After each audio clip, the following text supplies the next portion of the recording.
gamification marketing scene. There's a lot of kind of ideas around it, but there's not a lot of information on how can you start and what are the things that you can actually create. So in this webinar, I'll try to mainly give you the kind of overall background of why should you maybe be interested in, why should you want to use it, or this concept of gamification marketing.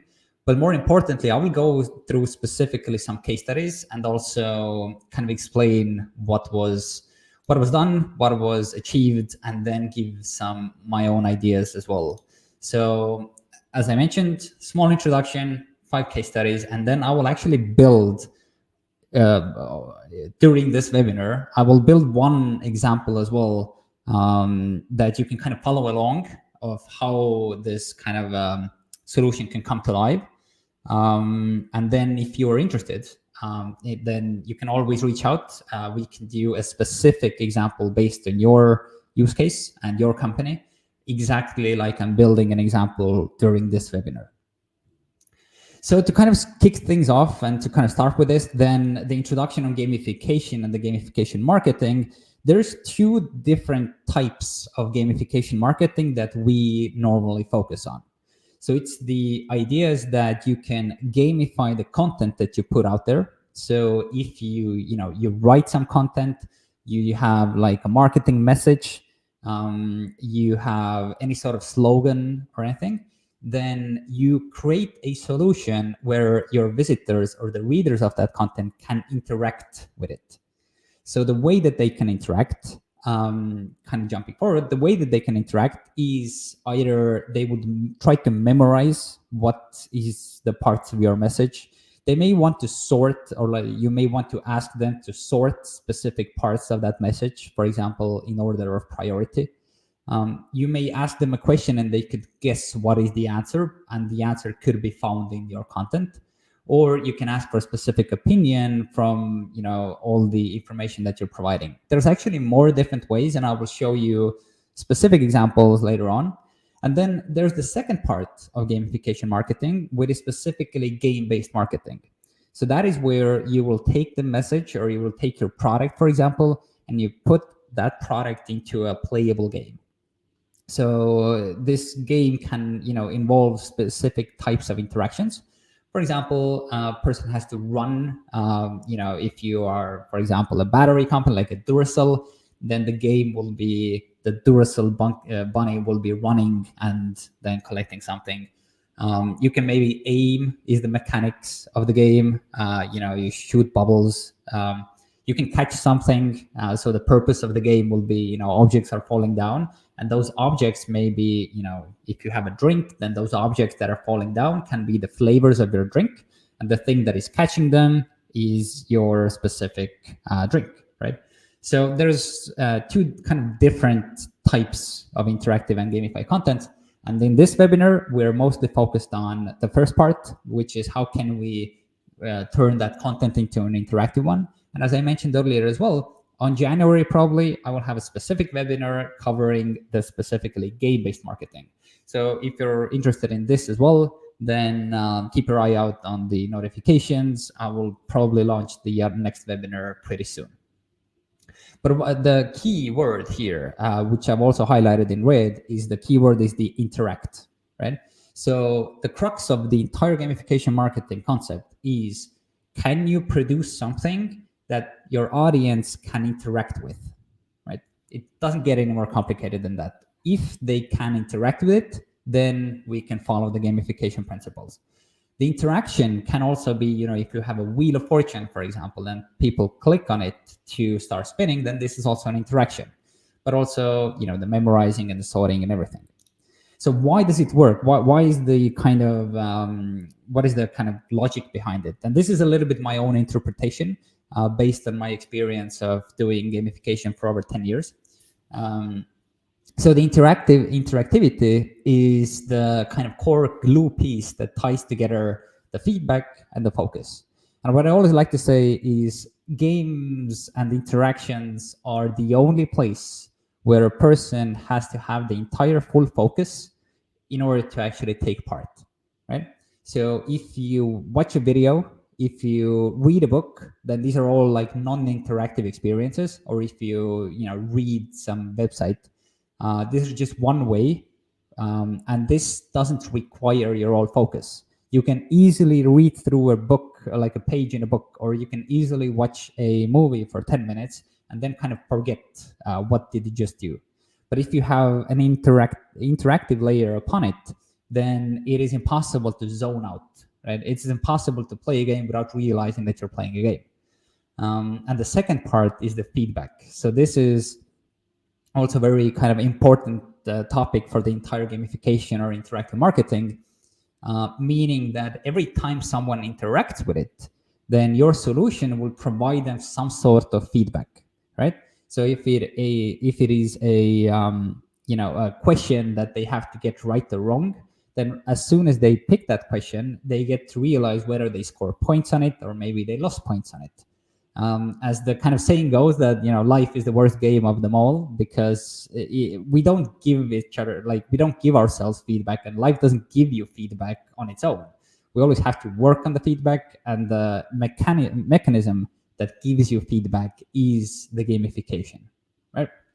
So it's also important to know that the feedback, it's one layer on top of it that I don't have on the slide, is the feedback is the only thing that generates emotions, or this entire interactivity is the only thing that creates emotions, and the emotions are the only thing that is required to create memories. So that is why interactive experiences are remembered for a very long time. Usually when we have customer demos and some person says that, yes, I have seen a gamified experience before, then they recall something that they saw like 6 months ago, because taking part in it created emotion and you remember it. And that is a very important part when you're talking about brand awareness or marketing in general. Do people remember your message? So what are the average results that we have been seeing? We have launched well over 1,000 campaigns, and the average campaign completion, for example, is 95%. So that means that out of 100 people who start taking part of an interactive experience, 95% of them will go from start to finish to take part in all of it. So if you compare having a landing page with a bunch of information, then what is your expectation of how many people read through it word by word? It's definitely not 95%, I can tell you that.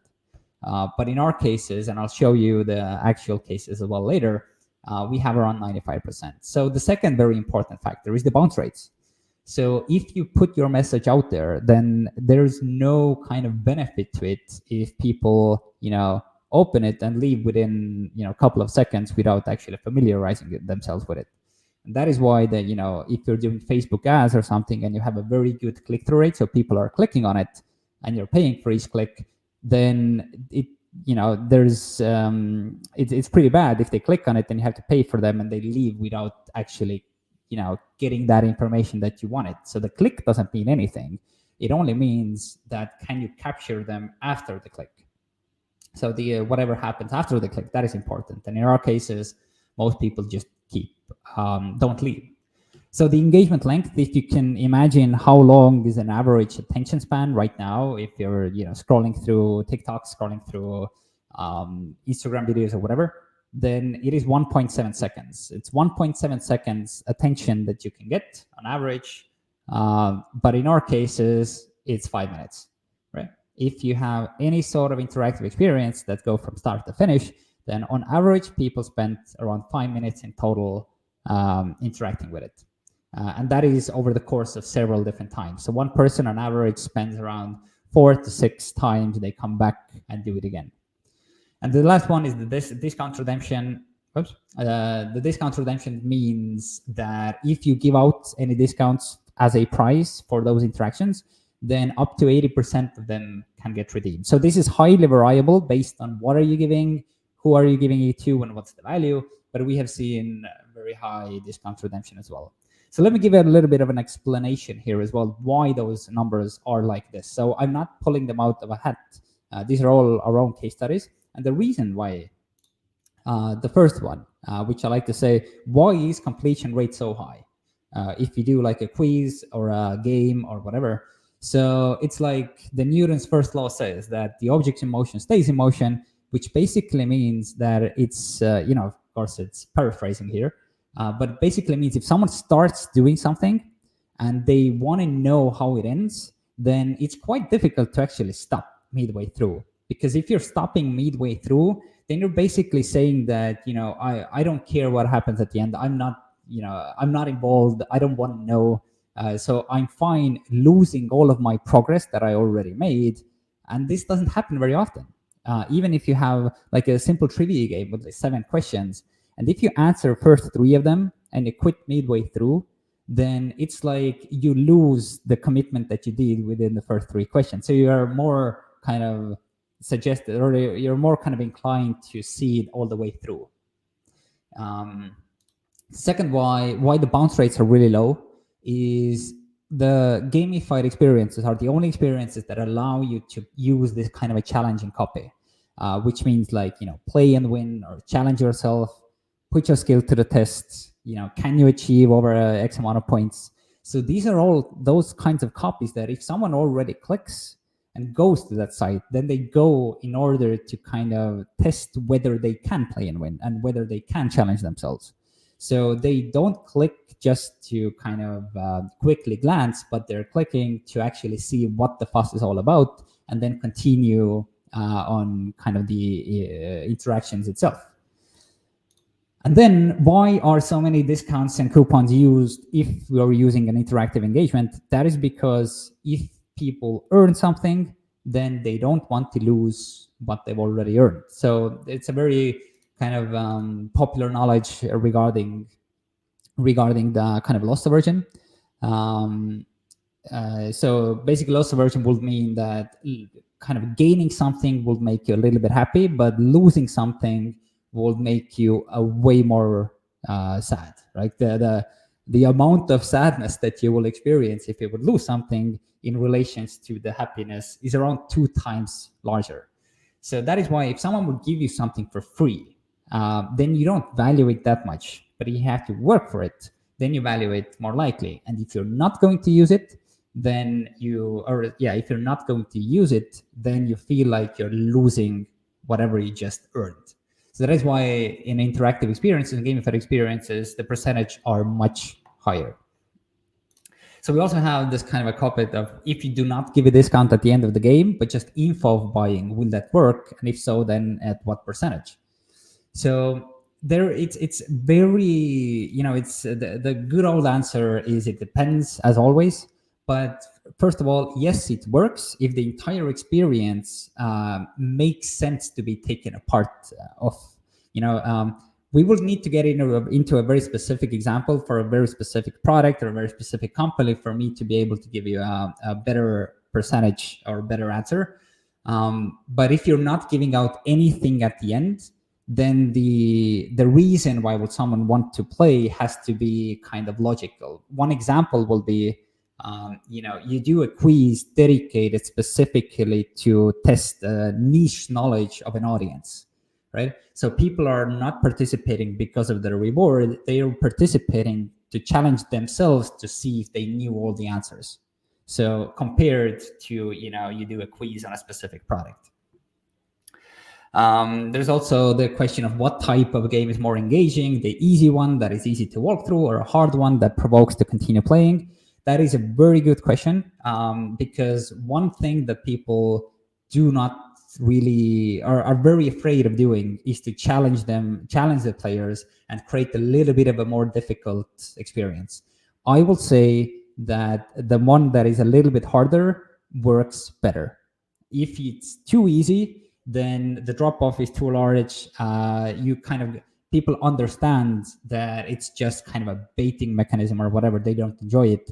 But the challenge is something that really keeps on, makes people engaged. So when we're talking about interactive quizzes and trivia games, what are the specific examples that we're talking about? So here I listed out a couple that we have been using, that our clients have been using, and I'll go through some of these examples here. And I also have a bunch of case studies that I can show you in a couple of minutes, how those specific experiences were used. But to kind of glance over them, we of course have the simple trivia game, right? So the trivia game will be you asking, or your company asking specific questions, and some of the options are correct and some of them are not correct. So you kind of challenge the people to find the correct answers. Now those answers can be like, or those questions can be audio questions, they can be picture questions. The options themselves can show images or just text, but the object is to kind of ask and see how many of the questions can a person get correctly. So overall, my tip will be to use not more than 7 questions. Like 9 or 10 is the maximum. And in that case, you will need to have a very specific niche theme. But around 7 questions is optimal. And in that case, you will also kind of, if you create a challenge for the discount, then I would suggest having at least 3 questions correctly being the lowest benchmark. So there's also the multiplayer trivia, which is similar to Kahoot, where several people can play at the same time. The multiple path quiz is a little bit like directed selling or guided selling, but we actually have seen it being used for, the concept is you will ask a question, and depending on how people answer, the next question can be different, or the next result can be different. So it's kind of a word, or sorry, it's kind of a, like a flow chart to set up. But then depending on how people answer, they get a personalized experience. So the swipe poll, I have a case study on this. I will show you in a second, which I really like, is where you ask a question, but people answer it just like if they were like in a Tinder game. So they would swipe left or right if they agree or not or disagree. This is a really good solution if you want to have people answering or giving their opinion on a lot of different things, because people can really quickly give their opinion on, even 20 different things. So you got a lot of things you want to ask. Do this kind of a swipe poll, works really great. The battle is if you will ask a question and you will show different types, or you will upload like 40 different images or 20 different images, and then 2 of them get randomly paired together, and then people will have to choose or like answer the question either A or B, right? So this creates this kind of a competition of which of these will kind of rank the highest. It's great for feedback gathering, but it's also great for kind of this, creative marketing. For example, during Christmas time, you will ask, which type of a product would you rather have on your Christmas table? And you will showcase all of your different products. It will also give you very good insights on how people guess and how people give their opinions. We also have the personality test. I mean, the personality test, it's one very commonly used. It's the idea that everybody answers through the same questionnaire, but depending on how they answer, then the end result is personal to them. So very often used in e-commerce, and overall very good solution. So the Wordle challenge, which I also really like, it's inspired by the New York Times Wordle challenge. It's also been used during Easter a lot, and if you want to have like very high retention and people coming back to your website or your application, then you can, same thing, you can do a daily Wordle challenge, and then ask like, what is today's Christmas related word, or what is today's Easter related word. I have a case study on this as well. I'll show you later. It's very good if you want people to coming back, and then just having something little extra. The word maze, where people will find the correct words in a specific maze. So the prediction game, which I will actually build later on as well, is you will ask predictions of what do you think, what are the correct answers. And then later on, once you know the answers, you will mark what are the correct ones. You can use it really creatively. So in prediction games, you can even ask like, you can show a picture of a picture filled with candy, or like a bowl filled with candy. And it's, having people guess how many candies are in the picture, right? So you can even use it in offline in your store. So people will come into the store, they will see this large bowl of candy, and then they will enter the number of what do they think they are. And then later, then you can count them up or just weigh them in and submit what is the correct answer. And then the system calculates the winners based on their guesses. And lastly, the gamified surveys, which is a little bit of a different topic, because here we mostly focus on the results. So the thing that really differentiates our gamified service from all the other like Google Forms and so on is the fact that you also get all the answers while people are playing, not just when they submit their final answers. So even if someone stops midway through, you still get all the answers. So these are the kind of some example interactions that you could use if you're thinking of using those gamified interactive quizzes and trivia solutions. So what is the kind of quickly going over it, the actual benefits are like compared to, I get often asked like, but what is the specific conversion rate, or how many clients will eventually buy my product because I have a trivia game and so on. So mostly we are focusing on the very high end engagement, and we're focusing on very good retention, people coming back. And I will ask like a couple of example questions. So if you're doing an interactive solution, then you have people focusing on over 5 minutes on the message that you're giving out there. If you're not using an interactive solution, then people will just scan through the text at around 50 seconds at tops, right? So of course you will, want to have people more focused and to learn all this, all the message that you're putting out there.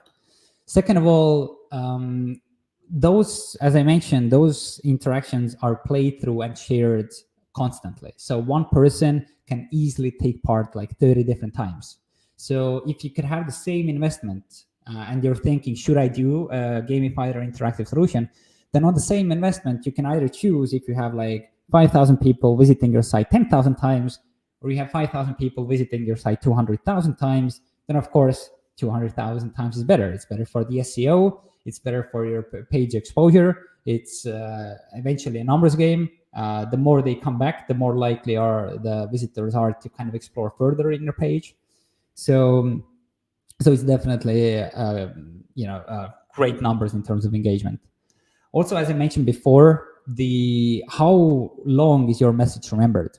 So when you're scrolling through the banners as Facebook or advertisement or whatever, then people rarely, if ever, remember the last banner advertisement that they saw when reading the newspaper or something. But as I mentioned, in those gamified solutions, people remember what they did 6 months later down the line, because they interacted, that created some emotion, and that created a memory. So very good for brand engagement. So let me go through some of the case studies. And I specifically chose the first case study because there's a lot of companies who are thinking like, we cannot do gamification because it's too childish, or our audience doesn't really vibe with gaming and so on. So this is a really strong myth. We have customers from public sectors, from private sectors, from telecoms to brands, to actually entire cities using gamification. So in that first case study, we have specifically a political party who wants to educate people on their electoral promises and stances. So my question when I saw this first kind of premise that they wanted to achieve with our software was, can it get any more boring? Like can the message that you're trying to put out there be any more boring than it is, right? It's a political promises before election. But of course, I know for a fact that when you're using interaction and gamification, then you're getting better results. So what they did, and I'll show you exactly a working example as well. So what they did, they created a Jeopardy game, right? And this Jeopardy game had 3 different topics. And those 3 different topics are 3 different kind of areas that they want to reform when they're being elected. Now you will see there's over 6,000 unique people who participated, and 50% of them played more like twice. And the average time someone spent on that game was 230 seconds, right? So that means that on average, each person spent 230 seconds, which is like 4 minutes, going through one by one the promises, trying to get the high score. So that's where we talk about the thing called head fake. People are thinking that and are aiming to get the high score because maybe the high score will put you higher on the leaderboard. But what you're actually doing is learning the message. So let me actually show you exactly how this interaction worked. So I will share my screen, and I will show you this example here.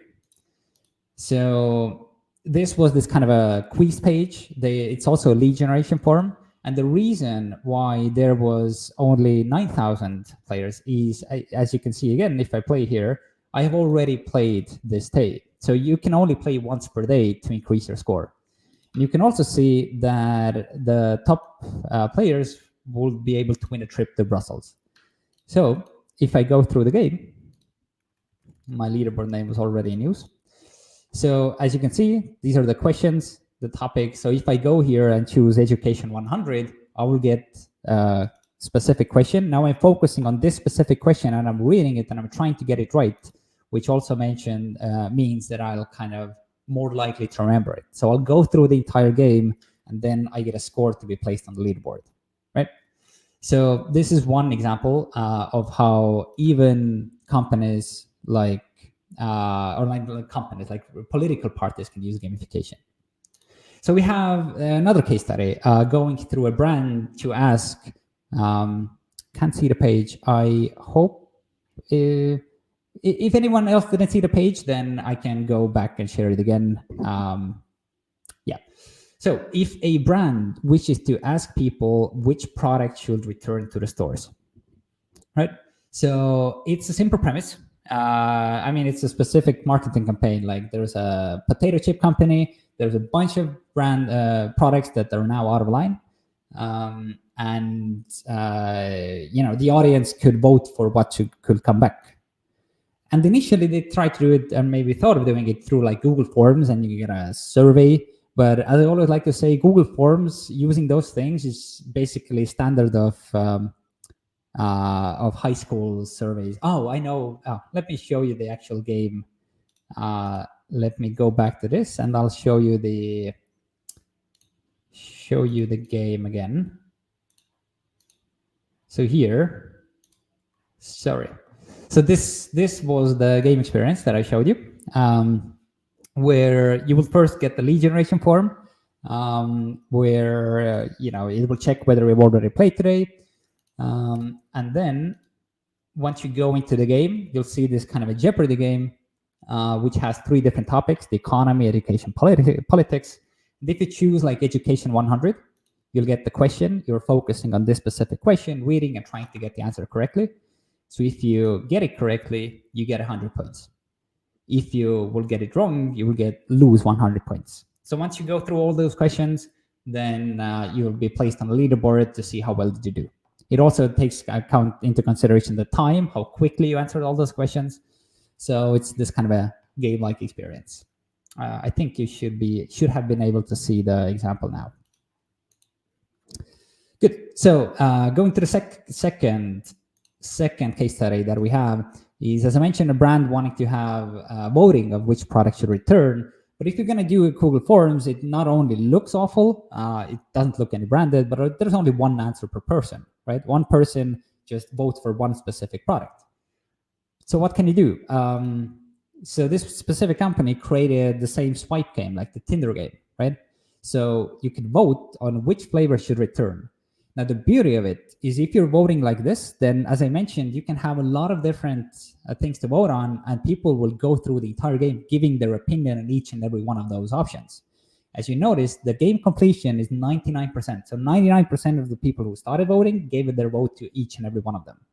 There's also 18,000 unique leads, but it's actually three weeks in a row. So there's each week you had 18,000 unique leads. And 80% of them return the next week again to give their vote. So they basically cut off the top 10, top 5, and top 3. And at the end, you could also see the leaderboard. So let me also now show you how this example worked. So let me share my screen again. This time I know how to do it a little bit better. So here, this is the example. So it's very automatically translated, so the English is not the best. It's actually a Latvian campaign. So here, again, they will ask for their lead information, the email, and their name. And if you begin, then you swipe right if you want the product to return to the store, right? Or you can swipe left if not. So if you go through all of those options, Let me go through all of them. As you can see, it doesn't take me a lot of time to go through them, but it's actually a fun interaction as well, because you're now also wondering what is the next option. And here you can also see the top flavors are run. So currently I just gave my first vote. So this gives the leaderboard of all the products and how many times have they been voted right or left. But this was my first playthrough, so only those have been voted 100% of the time to the right. So this is also a very good example that I like, this kind of a creative use of gamified marketing. We also have the next case study. So to increase the brand awareness through an educational competition. So brand awareness is a tricky thing. So it's very hard to measure. It's actually impossible to measure. With the brand awareness, you can only rely on whether people remember you and what are the chances of them reacting to your content that you put out. But if you actually create a challenge about it, then people are a little bit more invested into learning what it's all about. So what was happening? So a Crab, a UK company, created a quiz. So of course, there's a different level here. Giving up to $10,000 in prizes. It was not cash; it was on products. But basically, at the end of the campaign, you were ranked based on how many questions you got correctly and how quickly you got them correctly. In that case, you get 57,000 unique leads who went through the entire quiz, who did together 220,000 gameplays. Now the game completion, again, 90% of each gameplay, and we're not talking about 90% of 56,000, we're talking about 90% of 220,000, went through each and every question and tried to do it again and again and again to get a better score. And again, a slight head fake. You are actually learning about the product. So in their case, the bounce rate as well was only 14%. So most people who went there, and 14% bounce rate is really low. Most people who went there took the quiz, 90% that they finished, and they played 4 times on average. There's also over 2 minutes of gameplay time and the learning time actually for the campaign. So again, I can quickly show you how did it work here. This one was here. So here you get, it was quite recent, and it was also playable in the application, so just promoting an application. So you put your name in the leaderboard and your email. I think I've already maybe played. Yep. So it gives you the rewards, what can you win? And when you start the quiz, it actually, one thing you can notice, if you go through the quiz, it also gives you the progress bar, which is one very good thing why people are not quitting midway through, because now I would lose this amount of progress. So I'll go through the game. And here, so this is, again, I'm the only player playing because it's a fresh campaign. So I'm currently ranked 1. I can now take the quiz again. And as you can see, the questions are different, right? So they actually uploaded hundreds of different questions, but every time someone plays, you only get randomly like 7 questions per random, or 10 questions, right? So if I improve my score, I'll get higher. If I didn't, I'll use the same previous high score. Good. So what else do we have here? We have, I just wanted to kind of emphasize this concept again, that if you know, as I mentioned on the previous example, you get 220,000 gameplays. If you imagine doing the same thing that is not an interactive quiz, you will not get 220,000 gameplays. And actually the website visitors are much higher, because if it's not interactive, people don't have a reason to come back. People don't have a reason to play several times. So yeah, it's a very strong argument.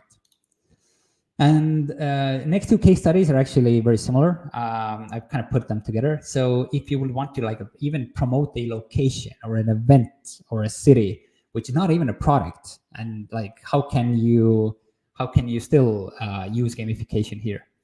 So first of all, usually the first things that come to mind are only very large and expensive projects.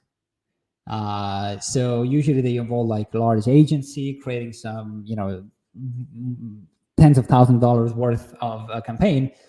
But you can also do something creative. You can do as City of Oulu did. So I also have an example here, I think. So I will have to find this example from another place. This. So let me show you how it works. Share my screen. I don't know if the sound is up here as well, but basically you have this page that was integrated into their website. It is in Finnish.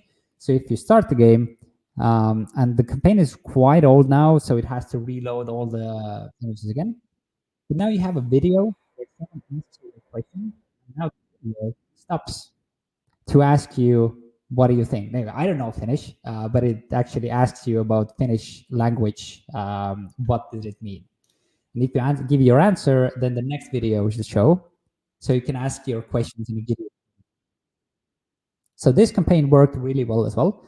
As we can see here, let me stop sharing here. So this campaign had, just in 2 days, you had 3,000 views. But what I really want to focus on is if you launch the video, then usually what is the length of time that people watch your video? So it's definitely not 65% who go from 0 to 100 to watch everything, but this happened here. Also, because on average, we get only 8 seconds that people would want to watch a video. So this was actually around 2 minutes, or actually longer, so 4 minutes. So on average, people spent 158 seconds, which is 3 minutes in those videos. They wanted to know what's the next question, so I actually focused and went through all of those questions. And on average, you get 4 replays as well. 15% of all the people who watch through, at the end of the video, they click through to go to explore further information about the city as well. And a very similar thing, but not a video trivia, is also what a City of Tartu did. So in that case, they created a personality test. So which basically asked, if you answer through all of those questions, then which part of Estonia would you, or which part of southern Estonia are you from? So different parts of southern Estonia will kind of show different characteristics, where you could take the quiz and then it will get a personal answer based on how did you answer, a personal result based on how did you answer. So it had 12,000 visitors with 75% completion rate. And again, you see over 2 minutes of people kind of interacting with it. But most importantly, this was done for lead generation. So we had 6,500 new signups for their newsletters and stuff. Again, let me quickly show you. So how does the personality test actually works? So here you had questions here. Again, you had a lead generation form. See, this is not mandatory to subscribe. So when you go here, you go through those questions, right? So what kind of music creates the best best mood, and so on. It's kind of like characteristic questions, a little bit like entertainment value, which is kind of a little bit funny questions as well. And once you go through all those options, then it shows you the result. And if you can have already read through the result, then you can also share the results and go to the actual program page. And if you share the results on Facebook, or you can take the test again, right? So also something that works really well. Right. So I guess one of the very strong message that I have, or kind of the way of thinking about those experiences and gamified experiences, is that you can calculate all your conversions, and of course you should calculate all the media spends and the conversions specifically for like e-commerce area. But when you're focusing on gamification, you would really want people to experience something, because that is what your customers are talking about. If no one is out in a pub having a beer and then talking about that company's conversion rates on Facebook, unless you are working in that company or you're specifically a marketer. But an average person can strike up a conversation of, did you see that campaign where they created a Tinder game where you can give votes, right? So this is what the customers are talking about, and this is what really gets the conversation going, and it's a very valuable thing. So there is also a question of how does the tool connect to an existing CRM softwares. I haven't actually gone through the entire tool yet, but I can easily show it to you in a second. Simple answer is It's not a yes or no question, but it just connects. It's very easy. You press a button and you're connected to the CRM softwares. But as I mentioned, there's also a live example I wanted to put together, and one that I didn't show you before, but this is one of our latest additions. Like if you would want to create a prediction game, what will it mean? And if you would want to create any of these examples yourself, what will it mean? Where can you start? So I can tell you, you don't have to get a developer on it. You don't have to get an entire project team going. If you are interested, we could probably have it run and done by tomorrow. So that's, let me kind of show you what I mean. And I believe it can be interesting to kind of see how those things are built up. So let me take the same software that we have here, and I'll create a new campaign. And here, there's a bunch of different experiences I could choose from. All those games, those puzzles, lottery games, interactive videos, all of them. But I'll right here focus on this prediction game. So I'll create a new prediction game for the webinar. So as you can see on the right, I'll see exactly my preview, my default setups. So I can go through the next question. So these are just questions that we loaded for you first. So here it's focused on predicting scores on like a football match. But I can completely customize it. First of all, I can customize the entire game. Second of all, I can customize the entire landing page. So first of all, let me just, I took a couple of images here. So I'll do a prediction game on the upcoming Euro Cup, right? So I'll upload the background here to be a little bit more suitable. And this Adact logo, you wouldn't want to promote our company. You probably still want to promote yourself. So you can just click on any of these elements here. You can add new elements. But I'll change the logo to the actual logo of the Euro Cup. Now again, it's, as you can see, it's way too large. I don't have to go back to the designer to ask, can you please make it smaller? I can just make it smaller here. In the text, again, I don't have to, go back and forth with the developers. I can just edit the text to say, take part in our Euro 2024 prediction campaign. So there's a lot of different functionalities. I'm not going to go into it, but the most common questions: can I get rid of the registration form? Can I add new fields to the registration form?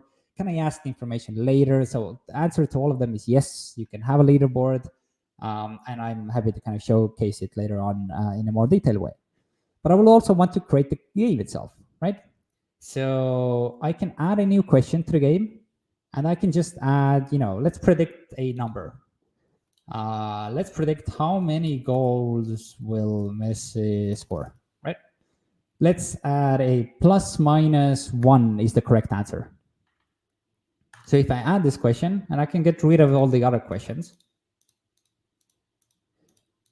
right? So now I have this. How many goals will Messi score? If the text is too small, I don't like the colors, I can just go in here and make the text a little bit larger.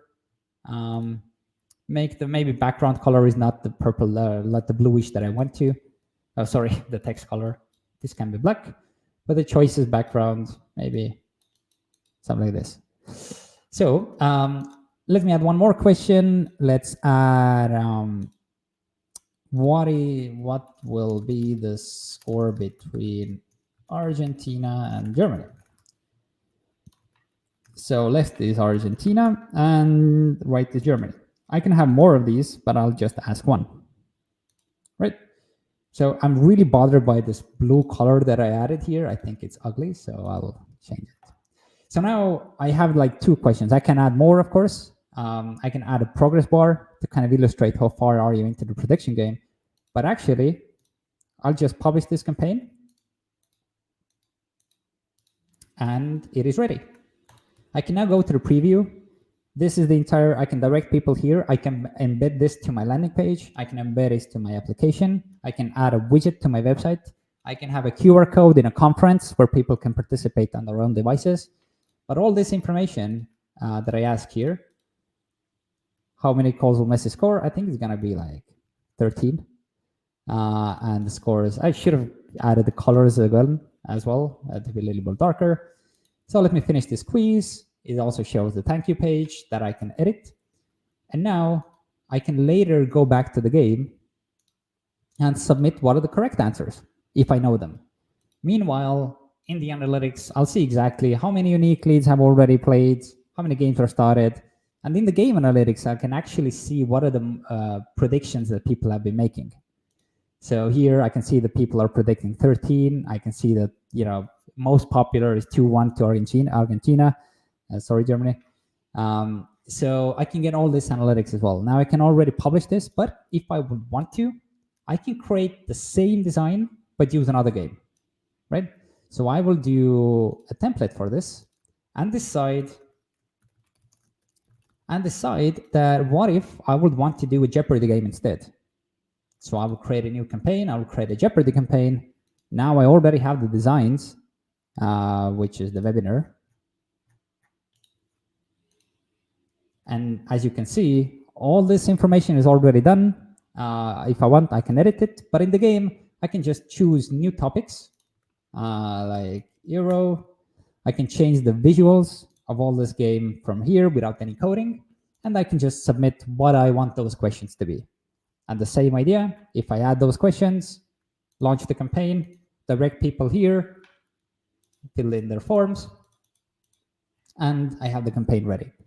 So that is why we don't need to have a custom, very dedicated development team.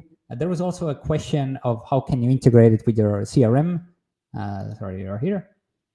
You can just go to integrations and connect to whatever CRM you want to, right? So there's a lot of different examples that I can very easily show you, and the way that we kind of come up with new ideas or guide companies how to create those campaigns is you can easily have a call with us, and it doesn't cost you anything, and we'll just give you ideas. What could you do? You don't have to use our software. You can use whatever other software. You can even custom develop the solution, but we're here to kind of help you in also kind of like we would love to see a world where more companies will be creating such solutions, because we do see that they are working really well. If you're doing, you're a city that wants to do bring awareness, or a company that wants to bring awareness to recycling, we can easily come up with like a game that focuses on recycling, and that is completely your branded, that you can use to generate better results. So from my side, I had my colleague's name there. From my side, I kind of have finished talking everything that I wanted to talk about. If you have any further questions, right now will be a great time to ask them. I can give you, even if you have a specific product or a specific company and you would want to get some ideas, then just let me know. Otherwise, there's also, if you go to our website, arac.me, or just email me, kailev@arac.me, then you can book a call, and you can have a call with me directly, and separately and privately. There is a question that I actually really like. Can you combine separate kinds of quizzes into one campaign, have one leaderboard that captures points from those different quizzes? So this is a yes and a no question. So if you would want to have it automatically, then in that case, you would also have to reserve, or like you have to have a registration with password and everything, so people can reserve their own username. You can do it, but there can be an error where if someone if someone does a quiz, like the second quiz with your username before, then you lose your username. But otherwise, yes, you can. You can create different types of quizzes, and then you can combine them together to connect one large leaderboard, which is actually a very good use case as well, that we have seen people using. So I don't know if I have an ability to do, I can do a banner here that says, right? So this is the website that you can go through. There is a production video, like a demo video as well, that you can watch on your own pace. And to kind of bring it all up, there's also a little bit of a promotional video that we have that kind of combines the software as well. So I hope it was very helpful. I hope it gave you some new ideas. I will be very happy if you can leave me some feedback of whether you enjoyed it, what could I have talked about that would have been a little bit more interesting. But until next time, I will upload a new webinar regarding specifically gamified branded minigames very soon. So keep an eye on that as well. So if there is nothing specifically further, then thank you from my side.